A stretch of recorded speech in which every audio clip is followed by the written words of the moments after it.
जय महादेव। सभी भक्तों को जय भैरवनाथ की। आज का जो हमारा विषय है वो बहुत संक्षिप्त विषय है, लेकिन बहुत ज्ञानवर्धक है।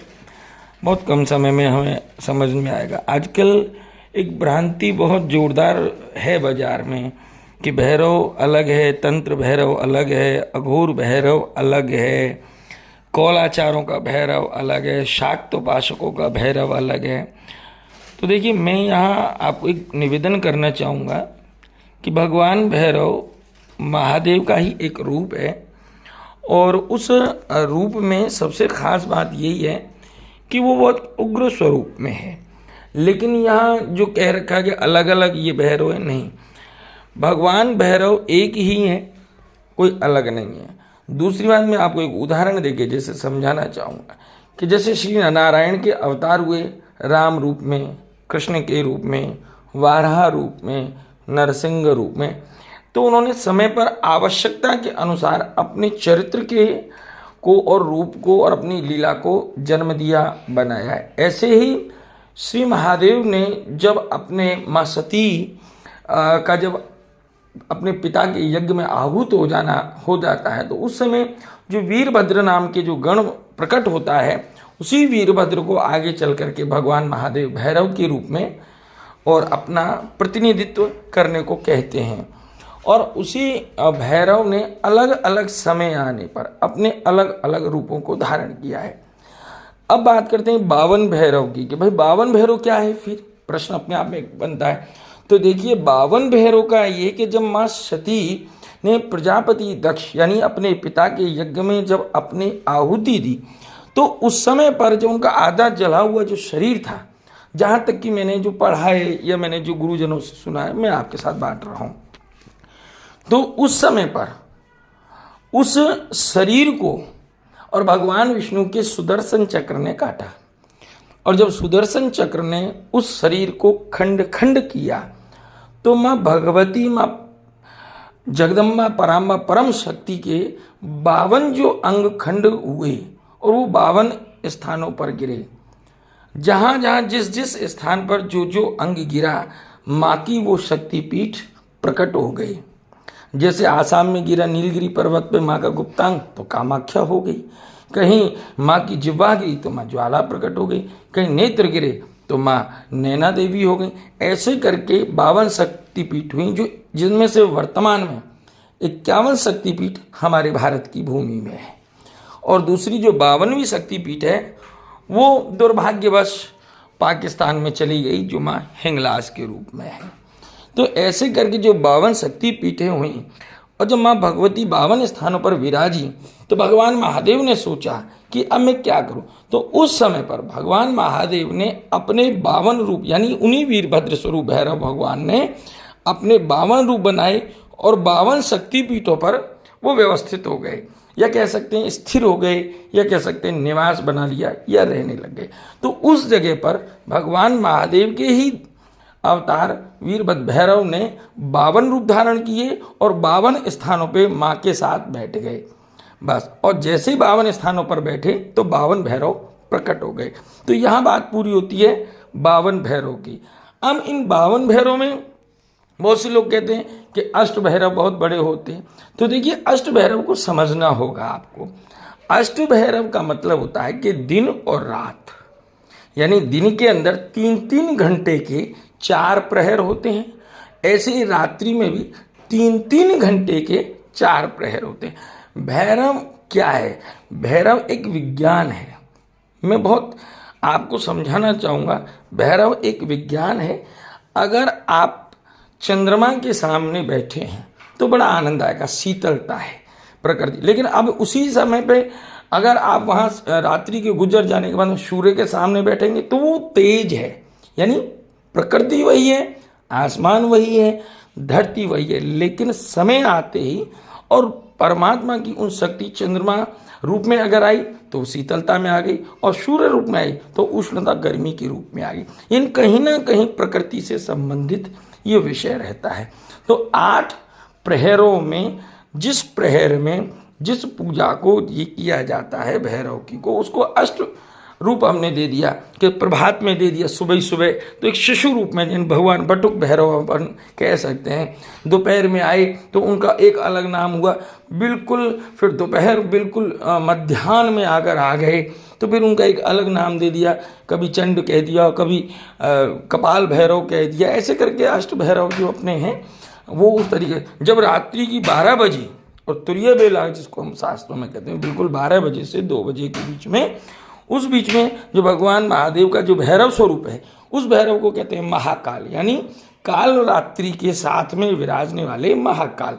तो महाकाल रूप में हो गए। तो इस प्रकार से ये 8 भैरव हो जाते हैं। अब बात आती है इनकी तंत्र भैरव और भैरव, इन दोनों में अंतर क्या है। तो मैं आपको बहुत सीधे शब्दों में कहूँगा कि अपनी मन संकल्प दृढ़ इच्छा शक्ति से आप जिस रूप में भगवान भैरव को पूज रहे हैं वही रूप आपके सामने प्रकट होगा। यानी आप किस प्रकार से अपने ईश्वर को, अपने इष्ट को, आराध्य को देखना चाहते हैं, उसी रूप में आपका इष्ट आपको दर्शन देता है। कि भाई भैरव और तंत्र भैरव, तो देखिए मैं आपको बहुत कम शब्दों में समझाने का प्रयत्न करूंगा कि भैरव यानी सात्विकी तरीके से की जाने वाली पूजा, वो भैरव पूजा हो गई, जिसमें लड्डू का भोग है, बर्फी का भोग है, इलायची है, लौंग है, यज्ञोपवीत है। एक सात्विक दक्षिण मार्गी पद्धति से कह सकते हैं या वैष्णव पद्धति से हम भगवान भैरव की पूजा को करते, तो वो भैरव हो गए। अब आगे बात तंत्र भैरव की। तो तंत्र भैरव का मतलब होता है जहां पंचमकार का प्रयोग किया जाए। ठीक है, पंचमकार के विषय में आप जानते हैं, नहीं जानते हैं तो किसी अगली वीडियो में मैं आपको पंचमकार के विषय में बताऊंगा कि पंचमकार होता क्या है। वैसे मुख्यतः पंचमकार में थोड़ा सा मैं आपको बता दूं, मांस, मैथुन, मदिरा, मत्स्य और मुद्रा, ये 5 चीजें होती हैं। इनके बारे में कभी फिर विस्तार से बात करेंगे। इनके प्रयोग के द्वारा जो भैरव की उपासना हो वो तंत्र भैरव है। अब यहाँ दोनों के प्रयोगों की बात आती है। बहुत के नहीं, सब तंत्र भैरव बहुत तेज है, सात्विकी भैरव कम है, तो ये आपको नहीं समझना चाहिए। हमेशा याद रखिए, एनर्जी एनर्जी होती है, ताकत ताकत होती है, ऊर्जा ऊर्जा होती है। सूर्य वही है, लेकिन आप ये ध्यान रखिए आपकी मुट्ठी में, यानी आपके मुक्के में कितनी ताकत है। अगर आप धीरे से मारोगे, क्योंकि मुक्का आपका है, सामने जो खड़ा है वो भी आपको उसको पंच करना है, मारना है, तो सीधी सी बात आपको समझनी होगी कि आपके हाथ में कितनी ताकत है कि आप सामने वाले पर प्रहार कर सकें। बस ये डिपेंड करता है भैरव और तंत्र भैरव। यानी कि अगर कोई पूरे प्रभाव से, पूरा दिल लगा के और ताकत से अगर प्रहार करे, तो याद रखिए दोनों ही भैरव समान रूप से अपना असर करेंगे। हाँ, तंत्र के विषय में ये मैं जरूर कहूँगा कि तंत्र थोड़ा फास्ट है, तंत्र बहुत जल्दी असर करता है। यानी कि सात्विकी पूजा है वो एक निवेदन है, सात्विकी पूजा निवेदन है। अब वो भगवान के ऊपर डिपेंड है, चाहे वो भैरव हो, चाहे महादेव हो, महाकाली हो, कोई भी हो जिसकी भी आप साधना कर रहे हैं, वो यानी हम फाइल रख रहे हैं। अब वो उसके ऊपर डिपेंड करता है कि यस वो उस फाइल को कब एक्सेप्ट करे, कब आपके काम को करे, कब क्या नहीं करे। लेकिन हाँ, तंत्र भैरव में ये बात नहीं है।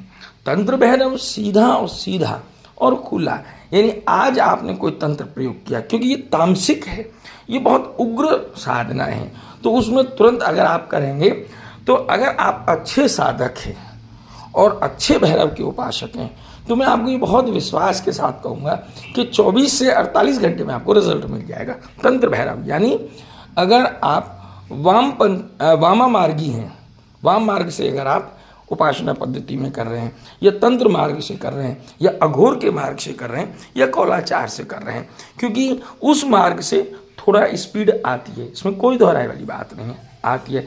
लेकिन सबसे मुख्य बात आती है आपकी श्रद्धा और आपका विश्वास। तो भैरव और तंत्र भैरव कोई अलग विषय नहीं है, केवल विषय ये है कि वही माँ पार्वती है जो शिव के साथ बैठी है सौम्य रूप में, लेकिन वही पार्वती जब चंड और मुंड 2 राक्षस उत्पात मचाते हैं तो वो चामुंडा बन जाती है, शुंभ और निशुंभ को मारने के लिए काल का रूप में आ जाती है। यानी भगवती वही है वही माँ अन्नपूर्णा पार्वती है जो समय पर जगत का पालन करती है, तो समय पर जगत को बचाने के लिए महाकाली का रूप भी धारण करती है। ऐसे ही भैरव भी आपके संकल्प पर निर्भर होता है कि आप किस हेतु, किस उद्देश्य से आप उपासना कर रहे हैं। मैं फिर बहुत कहूँगा, लेकिन तंत्र भैरव की आप अगर साधना करते हैं या भैरव की साधना करते हैं तो मैं आपको बहुत सावधानी पूर्वक कहूँगा कि आप बहुत संभल करके करें और किसी अच्छे जानकार और या गुरु के सानिध्य में करें। और मैं तो स्पष्ट कहूँगा, कोई अच्छा तंत्र का जानकार हो या कोई अच्छा अघोर हो, सच्चा अघोरी, यूँ तो आजकल अघोरियों की लाइन लग रही है, लेकिन कोई सच्चा है तो ही आप देख रेख में करिएगा। बाकी अगर आप भैरव साधना चाहे वो सात्विकी कर रहे हैं और चाहे वो आप तंत्र भैरव की कर रहे हैं, साधना भैरव का स्वभाव उग्र है, क्योंकि भैरव क्रोध का रूप है, तो जरा सी भी चूक आपको मात देगी। अगर आप घर में भैरव पूजा करना चाहते हैं तो आप काल भैरवाष्टक स्तोत्र का पाठ करें, केवल उसी की मैं राय दूँ। उसके अलावा आप किसी भी मंत्र के चक्कर में बिल्कुल न पड़ें। अगर आप किसी मंत्र की साधना कर रहे हैं और अगर आप उस मंत्र को करना चाहते हैं तो बहुत सावधानी से मैं आपको ये कहना चाहूँगा कि आप इस बात को स्पष्ट रूप से समझ लीजिए कि अगर आप बिना गुरु के कर रहे हैं तो आपको उसके दुष्परिणाम भोगने के लिए तैयार रहना चाहिए। क्योंकि याद रखिए, तलवार पकड़ना आसान है, लेकिन चलाते समय कई बार अगर गलत प्रहार हो तो अपने ही बदन को काट लेती है।